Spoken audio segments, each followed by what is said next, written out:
السلام علیکم ورحمۃ اللہ وبرکاتہ۔ امید ہے کہ سب لوگ خیر و عافیت سے ہوں گے۔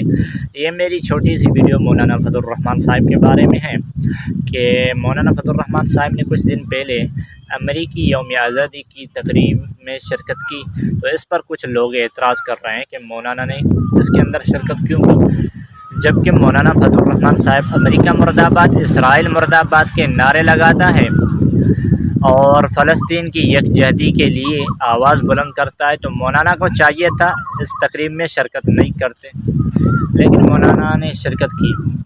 تو میرے بھائیو، دراصل بات یہ ہے کہ سیاست جو کام ہے وہ دانش مندی کا کام ہے، سیاست جذبات کا کام نہیں ہے۔ تو آپ لوگ سیاست کا سین بھی نہیں جانتے، وہ تو ماشاءاللہ سیاست دان ہے، وہ سیاست سے پوری طرح سے واقف ہیں۔ اور دوسری بات یہ ہے کہ شریعت کفار کی دعوت میں جانے اور اس کے پروگرام وغیرہ میں جانے کی اجازت دیتی ہے یا نہیں۔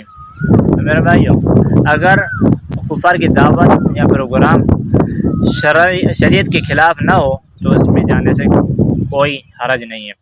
نبی کریم صلی اللہ علیہ وسلم بھی کفار کی دعوت قبول کرتے تھے۔ ایک مرتبہ نبی کریم صلی اللہ علیہ وسلم کی خدمت میں یہودی عورت نے بکری کا گوشت پیش کیا، تو نبی کریم صلی اللہ علیہ وسلم نے اس کو قبول فرمایا، اور نبی کریم صلی اللہ علیہ وسلم نے جب اس گوشت کو کھایا تو بعد میں نبی کریم صلی اللہ علیہ وسلم پر زہر کا اثر ہوا۔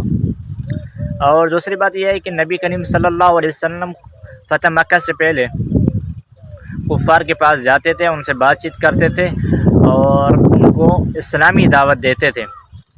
دوسری بات یہ ہے کہ اس دعوت کے اندر، اس پروگرام کے اندر عاطف خان کے ساتھ مشال یوسفزئی اور صوبائی وزیر تعلیم مینا خان آفریدی نے بھی اس میں شرکت کی، اور خیبر پختونخوا کی حکومت نے بھی اس کی پوری طرح تائید کی۔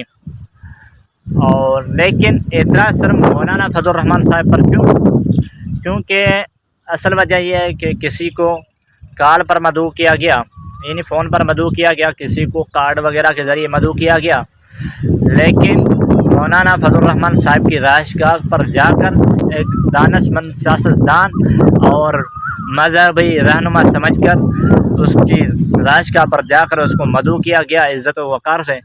تو میرے بھائیو، عزت دینے والا تو اللہ ہی ہے، وتعز من تشاء وتذل من تشاء، اور یہی اصل وجہ ہے۔ اسی وجہ سے کچھ حاسدین لوگ کو یہ عزت راسنا یہاں نہ آئی، اسی وجہ سے وہ اعتراض کر رہے ہیں، تو پورا مر رہے ہیں اور اپنے قائد پر، اپنے قائد کی قیادت پر، اپنے قائد کی سیاست پر اعتماد رکھے۔ انشاءاللہ وہ کبھی آپ کو اللہ تبارک و تعالیٰ کی نصرت و مدد سے آپ کو کبھی مایوس نہیں کرے گا۔ السلام علیکم ورحمۃ اللہ وبرکاتہ۔